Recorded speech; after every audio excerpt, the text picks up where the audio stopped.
And we are live.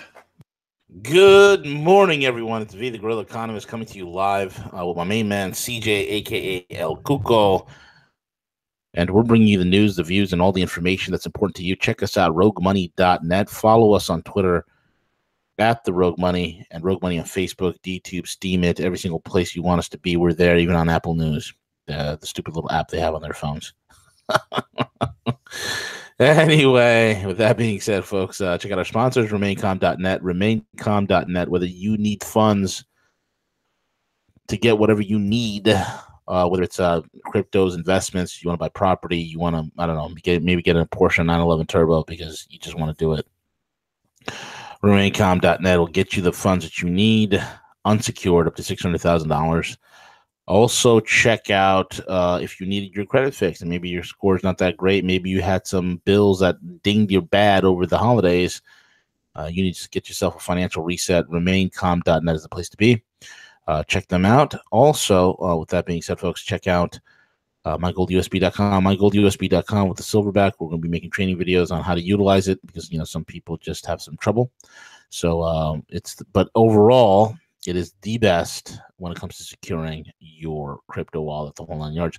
Also, I saw the prototype, CJ, of the Silverback crypto portfolio tablet. It's insane. Nice. It's an actual tablet. You plug it in, you access whatever you need online. It's completely secure, completely encrypted. That is the move. That's the product, bro. That is the product. I can't wait to launch that thing, and it's going to be easy peasy to handle. Excellent day. It's going to be, that's going to be sick. And also, guys, check out the cryptoschool.io, thecryptoschool.io. We're a burgeoning community of enthusiasts and those that are enthusiastic to learn are coming together at thecryptoschool.io. Check them out. Learn what's the best wallets. Avoid the future Mt. Goxes and all the other shenanigans that are happening out there, and stick with something that's stable. With that being said, CJ, a lot of things going on, buddy. How are you? I'm doing great, man. I'm pumped up. The weekend is almost here. It is. Yeah, so I'm excited. Lots of news, lots of information. But yeah, I'm doing great. How are you, man? I'm doing good, bro. I mean, I didn't get a chance this morning to. I didn't realize that Donald Trump was over at Davos giving his speech at 8 a.m. Eastern Standard Time this morning, so I missed it. But dude, I mean, tell me about it. I mean, did you catch it? Yeah, I did. I watched the entire speech, and then at the end of it, he did answer a couple questions. I thought it was a really great speech. I think at least I probably give him an 8.5 out of 10. I mean, he really talked about the economy, his view on trade. Really talked about building a prosperous society, prosperous economy for everyone. Based upon free trade, open trade, but fair trade. Yeah. So I gave him a hats off for that.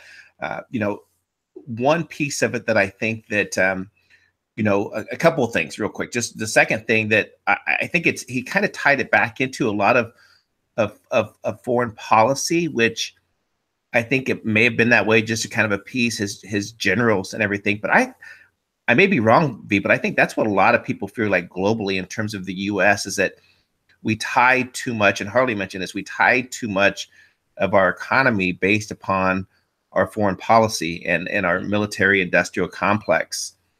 Yeah. And I get why that's important. I just don't know, speaking at Davos, he jumped into about, the entire, the Korean peninsula and getting rid of nuclear weapons, getting ISIS out of Syria. He talked about, Afghanistan and, all these things. It was like, I think that's what, for the most part, really concerns, on the global front is the intervention that the U.S. has done. So anyway, I think that may have been me personally. Some people were probably completely fine and skipped over it, but I would rather him kind of changed and talked about that the fact that he understood that for too long our foreign policy had been broken, had been too much of not building partnerships with other countries as we approach some of these concerns, globally, right? I think that would have been probably a better message.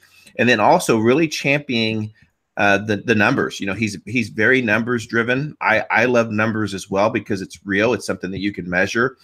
So he really stuck to his guns in terms of reporting the unemployment rate in the Black community, unemployment rate the lowest it's ever been, the Dow at the highest it's ever been. And I'm glad that he's able to take, and I think he does his administration does have a big part in that, and the tax cuts were great. I think before that victory lap is taken, I think that there's a reason, for pause. I think there's a reason to be optimistic about it. And talking specifically how, for example, during his speech, he talked about Apple, right? And that's something that we've talked about is that, listen, Apple to bring some of that offshore money back to the United States, talk specifically around let's build factories, let's build plants. So it was a very good speech. He electrified the crowd there. He truly did. I mean, when you speak of a presence of a leader, someone that can walk into a room, and you guys know, our fans know that I've been critical of DJT. Of course, I like what he does, but I think I'm very fair and balanced in my reporting. I truly do. I'm not Alex Jones is going to sit there and wipe Trump's ass for him if he asked him to, because that's just don't say that. You mentioned his name. Now we're going to get flagged. We're going to get flagged now just for mentioning that name. That's it. We're getting lumped in. But anyway, yeah. So it was a great speech, and the crowd, you could tell that they were just taking it all in. And after I got done watching the speech, I directly flipped to some of like the MSM to listen to their commentating on his speech, and Trump did. So at the end of his speech, he had the opportunity to sit down. He was asked two questions from Schwab, whoever the director of the global finance for Davos is, and he asked him specifically, regarding why the tax cuts, and he felt that they had made direct impact. And they are. I mean, think about that. If you're a company and you know that you're going to get cut 15% over your tax rate, that provides a lot of opportunity, a lot of money to utilize that money for great things. Mm-hmm. So he should be championing that. And then he asked him a personal question regarding why he felt that his previous business experience had prepared him for the highest level in office. Yep. And I think it was great. He tied it directly to his business experience of being able to negotiate. And for the most part, in the United States, we've had primarily presidents that have either been, military, leaders related to the military, and or professional politicians, right? Because that's all they've ever been. And this is the first time in America's history that we've had someone with no political experience, little military background, but somebody that legitimately cares about people, someone that legitimately wears his heart on his sleeve about care, compassion for the American people, and he delivers that in a message that's real. And I think that's what people love about him. That's humanity, love, trumps everything else. So it was a great speech. I really enjoyed it. For our listeners, if you haven't watched it yet, don't just take my words. Go watch it yourself. See what your thoughts are. But I think it was a big win in Davos. Yeah, dude, that's great to know, man. I mean, I've heard some of the reverberations and headlines that are coming out from the media, and I knew that many people there they were aghast. But you got to understand, this is a beta world we're living in, man. You got nothing but beta males and feminazis running around all over the place. I mean, Europe is a perfect example of a gynocentric society. When you look at history, gynocentric societies or feminized societies always fail. So it's great seeing an alpha male walk in there and you see them just absolutely cower like a bunch of bitches. Excuse my language, but that's just the way it is. It was refreshing to see that. And again, see, we've been critical where we need to be critical, and we've called out praise where it needs to be praised. I think the foreign, you can't do it all, man. You can't do it all. Look, the foreign policy is still horse crap. The military-industrial thing has to get done away with. We need a shift, and I think there's a chance for that happening.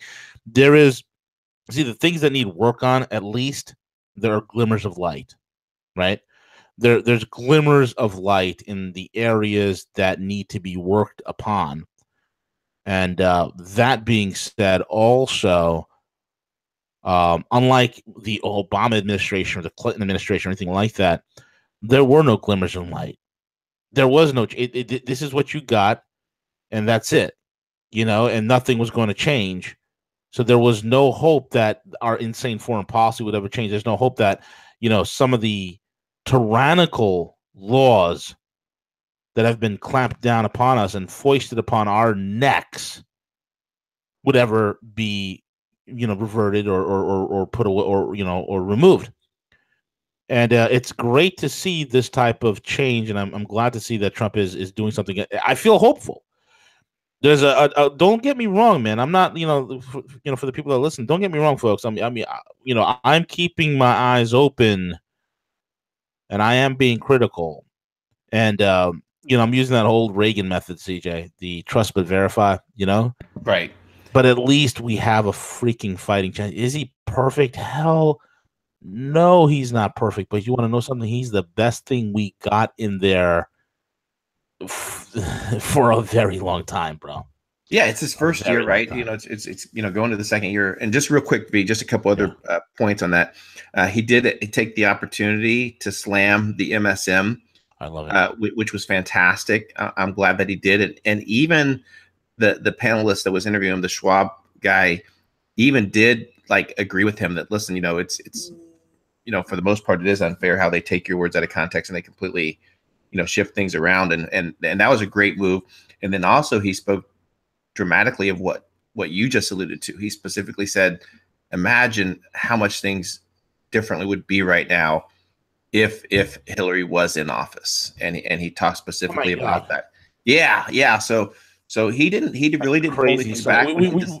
You and I would be glowing in the dark right about now with our families, bro.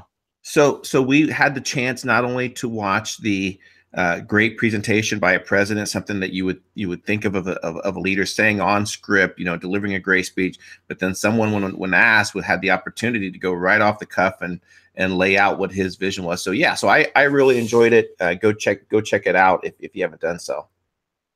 Yeah, absolutely, man. Absolutely. I'm definitely going to check that out and rummage through it. So it seems like, CJ, the deep state keeps getting its rear end handed to it. The Justice Department recovers the missing text, man. Gotta love it. Huge news. What is Peter Stork, the soy boy Strzok, Peter Soy Boy Strzok, the beta male extraordinaire, and his horse face mistress, named Lisa Page, the horse face. She looks like Mr. Ed in drag. Okay. And so the whole thing with Strzok, what was he thinking, that he could somehow send text messages and he can hit delete and it's gone? Does he not know of the massive data was Strzok asleep when Edward Snowden came out with those revelations? Was Strzok what was Strzok doing? Was he drinking a lot of soy lattes at that time? Was he taking estrogen pills and shots of estrogen before he started his day? What was Strzok thinking when he would text Lisa, the horseface, aka Mr. Ed Page, when he would text horseface, about Trump? And I guarantee you this, CJ, the 50,000 texts that were taken, that were recovered, what would happen, per chance, CJ? Just percent. Let's just spitball this idea. What would happen if within those texts we find, that there was quite a bit of conversation in regards to maybe assassination of a president? What if that was a topic of discussion in one of those myriad of texts? What then, Siege? What then? Right. The criminality regarding that explicitly in a text message would warrant, prosecution and possibly even death sentence fee. Oh, yeah. Absolutely, man. It would warrant so much. It would warrant the absolute crackdown. It would warrant the absolute full extent of the law being applied. People are going to go to jail, Siege. I can sense it, man. These guys, this is jail. This is, Comey's lawyered up. It is official now. Barack Obama has lawyered up, folks. He has lawyered up. Okay. Because he's lawyered up, this is a serious crime. There's no way you can cut this out. There's no getting around this. This is not, this. Oh, I can't. I don't understand. I don't think people understand the gravity of this. I don't think people understand the gravity of this. This could be the yarn that pulls everything else in this house of cards down. This makes Watergate look like. I mean, it makes Watergate look like you're stealing a lollipop from a store. This makes Clinton's Whitewater and all the other scandals look like. This is the biggest political scandal in political history, period. This is huge. Yeah, absolutely. Absolutely. This rivals the plot of Brutus against Julius Caesar. This is that level. It's incredible, man. Absolutely incredible. The tie-in here is we also have the controversial FBI officials linked to Wall Street Journal and Washington Post leaks. These same a-holes, okay? Peter Soyboy Strzok, Lisa Horseface Page, and there are a gaggle of cohorts that are within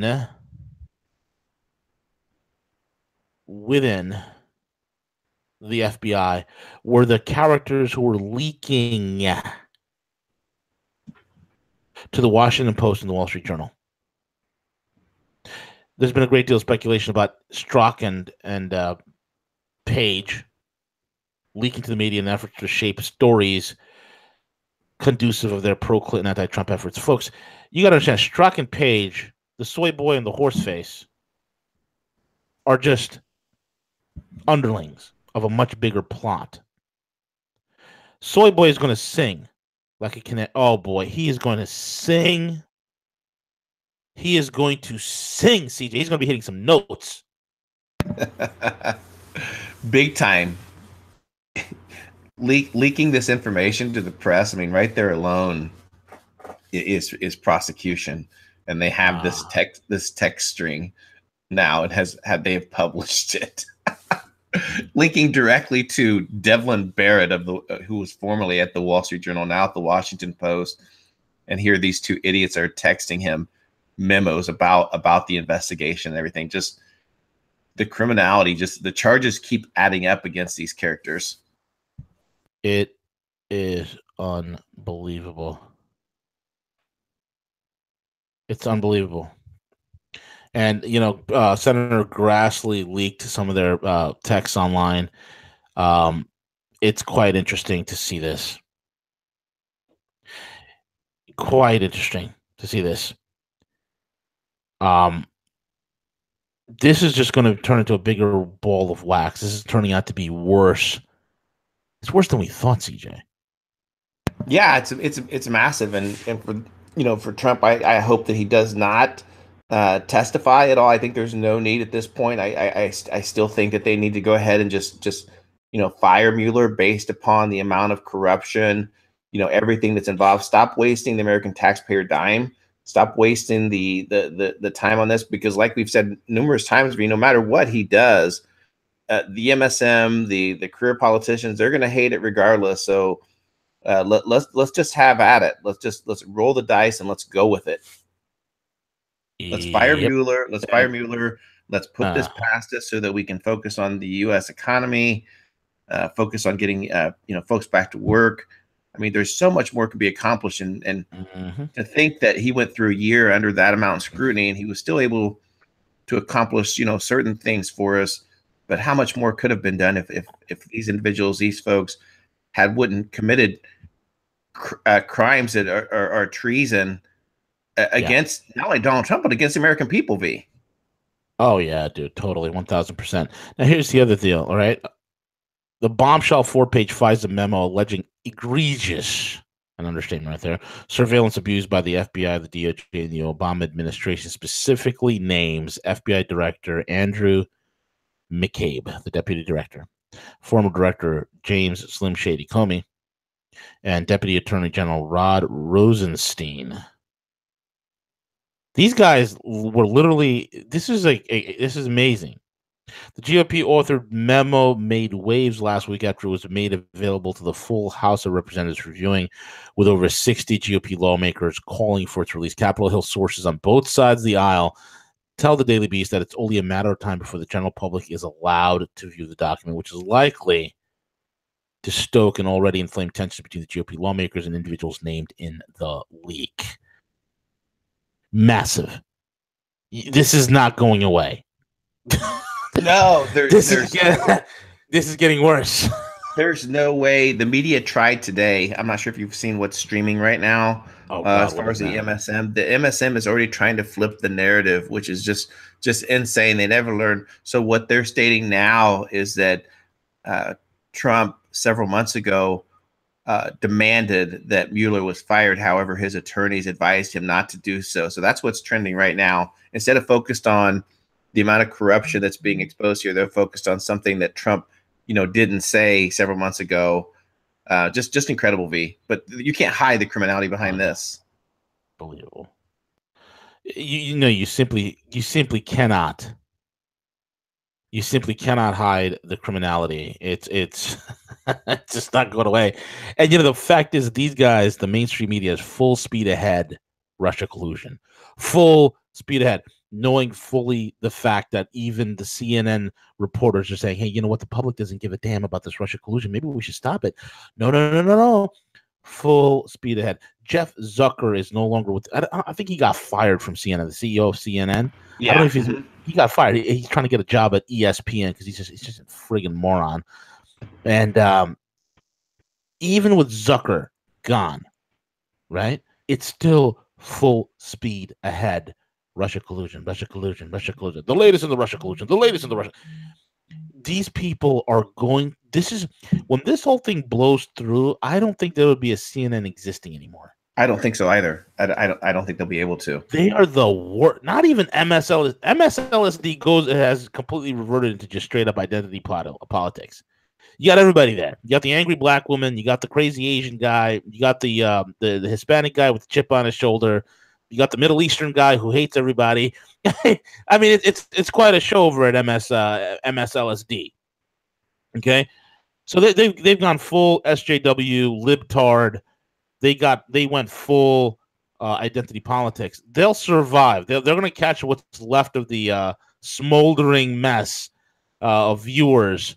The few that were watching CNN, they're going to revert over to MSLSD. But I don't think there's going to be a CNN left. I don't think a lot of these publications will also cease to exist as well, man. It's unbelievable, man. Unbelievable.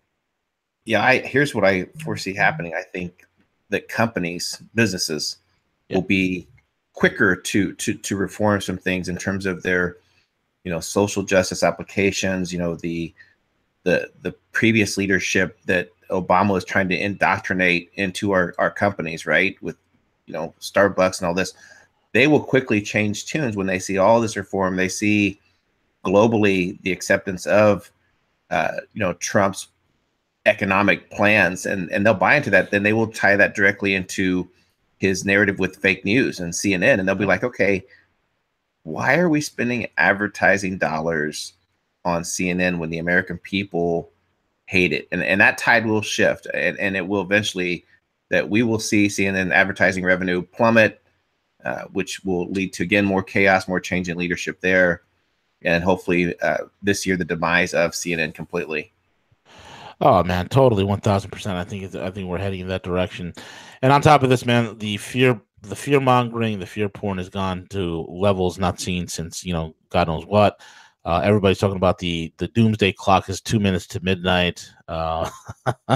Global catastrophe is 2 minutes away, according to the doomsday clock, which measures metaphorically how long the world has left before it succumbs to a man-made disaster. Managed by the Bulletin of Atomic Scientists, a group of scientists and academians, the clock was moved 30 seconds on Thursday, and the clock hands have been 2.5 minutes to midnight on 2017.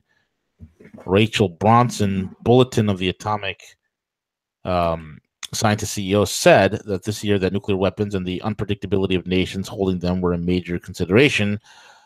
All of the major weapon states are investing in nuclear arsenals, said Robert Rosner. North Korea's missiles, tests and demonstrated that the accelerating buildup of new generational weapons of mass destruction in South Asia. The nuclear arsenals are all major weapon states and are being updated and imbued with enhanced capabilities. The Trump administration's nuclear posture review appears likely to blah, blah, blah, blah, blah, so on and so forth. Fear porn. There's not going to be a nuclear holocaust and there's no World War III. Much to the malaise of many people and those who just love to propagate on the salaciousness of information like this. The world is going through a phase. We're seeing a system being displaced. We're seeing a system dying out. And what we're witnessing here, folks, what we are witnessing here is a new system emerging. So these are just some of the things. So I can understand how some people would misconstrue that as World War III about to break out. It's not going to happen. Yeah, I can't. The amount of fear. I completely agree. And I think there's one article in our Q if you take a look down, and that's the commentary that was given around blockchain and cryptos at Davos. Let's talk about that, man. Go ahead, break it down. Yeah, so this was very heavily talked about at Davos, was that how they need to approach cryptocurrencies, the blockchain, and here's more fear, right? Here's more fear where these quote unquote business leaders understand the power of blockchain, understand the technology that will evolve and change a lot of corporations, but they're still so disconnected, like on the crypto. So consistently, when you look at it, from Steve Mnuchin to your what do you call her, Leatherface, Christine Lagarde, all of these. The drafted woman, the drafted woman of the there you go.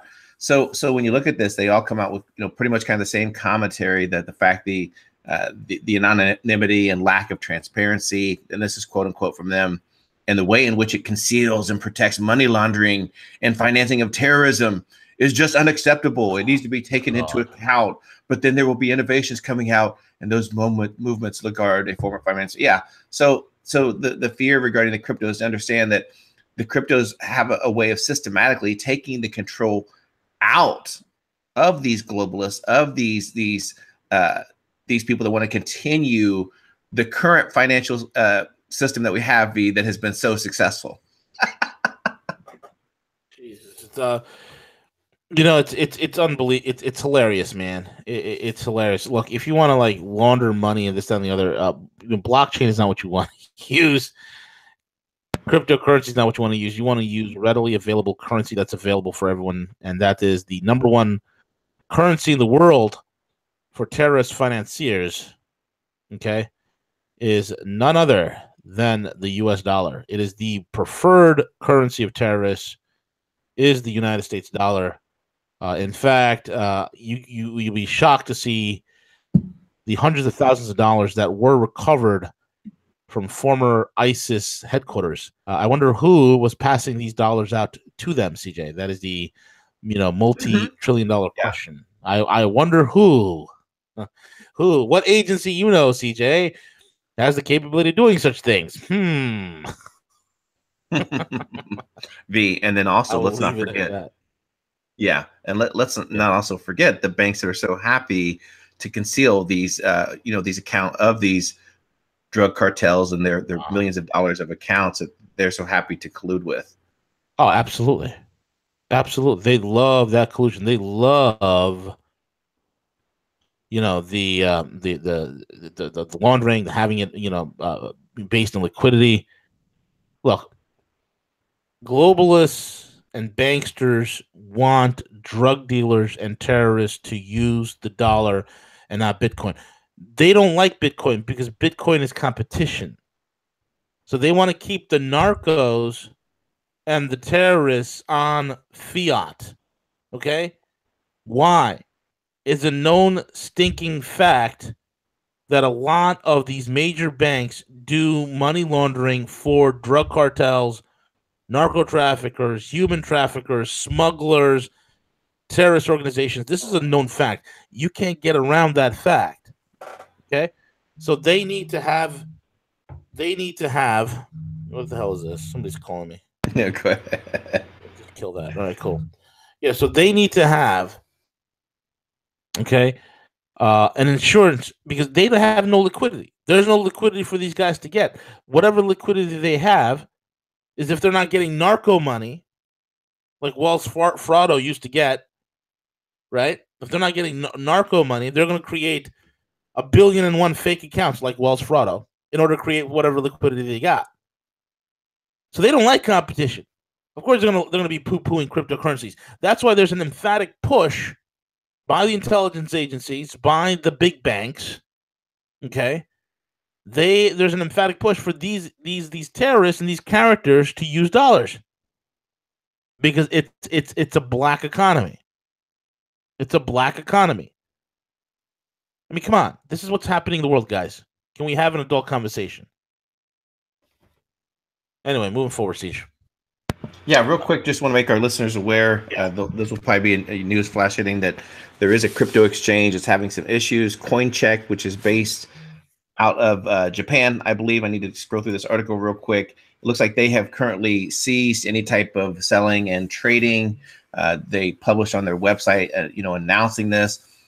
Zero Hedge also is linked to this article, with specifically stating the reason why they have suspended withdrawals of its cryptocurrency in this exchange is that it looks like perhaps that somebody may have transferred millions of dollars out of an account to an unknown wallet address. Hence the reason why you need to be educated on cryptos, join the crypto school. I know it's a cheap plug, but it's an opportune time to do it. Don't store your wallets in these exchanges. Don't let them hold your cryptos. So hopefully it's discovered exactly what happened. Maybe it was a rogue employee or something like that. But yeah, so this will be, you'll probably catch wind of this, and they'll try to build this as a Mt. Gox 2.0. But unfortunately, this is one of those things when you don't take the time. But it was based in Japan. It wasn't a U.S.-based exchange. Good to know. And with that being said, Steve, I think we come to the end of the broadcast. What announcements do we have for today? Yeah, make sure to check out roguemoney.net. We had some great articles. Harley Schlanger put a couple up yesterday. Great interview with him the other day. But go to roguemoney.net and check those out. And then also we have an interview that we will be releasing this afternoon. Mm-hmm. That we're excited to share with our listeners. Rachel Blevins, who is an editor, a writer for the Free Thought Project. She is a young, aspiring, talented individual, and she writes great articles for the Free Thought Project on articles that the MSM just refuses to cover. She did a great piece on the whole USA gymnastics, tying it to Michigan State University and that doctor that committed those horrendous crimes on the numerous victims. But it can't stop. It can't stop just on those the doctor. This went on for over 15 years, and they need to peel back the layer to see who covered this up at USA Gymnastics, at Michigan State University. You cannot tell me for 15 years that this guy was allowed to do this, and there weren't parents or weren't victims that tried to come forth. This is another. What was this guy doing? See, I'm not familiar with this case. What was this guy doing? So this doctor was an acclaimed USA Gymnastics doctor, where all of the female athletes were sent for checkups, for any type of injuries, and the crimes, the things that he was doing to them, oh my God, was just horrendous. One of the young victims, just to keep from going in and seeing him, actually hit her head so hard to knocked herself out, basically giving herself a concussion just to avoid going in to see him. So again, just hundreds of victims. Hats off to the judge. She threw the book at him completely. What was he doing? He was like sexually molesting them and stuff. Yeah. Basically, taking advantage of him during the exams with whatever things he wanted to, and yeah, just terrible. But yeah, so she writes articles like this that great work. And so we did an interview with her, and I think we'll release that this afternoon. Who was the interview? Rachel Blevins. Okay. Got it. All right, cool deal. With that being said, folks, we are at the end of the broadcast. Take it away, CJ.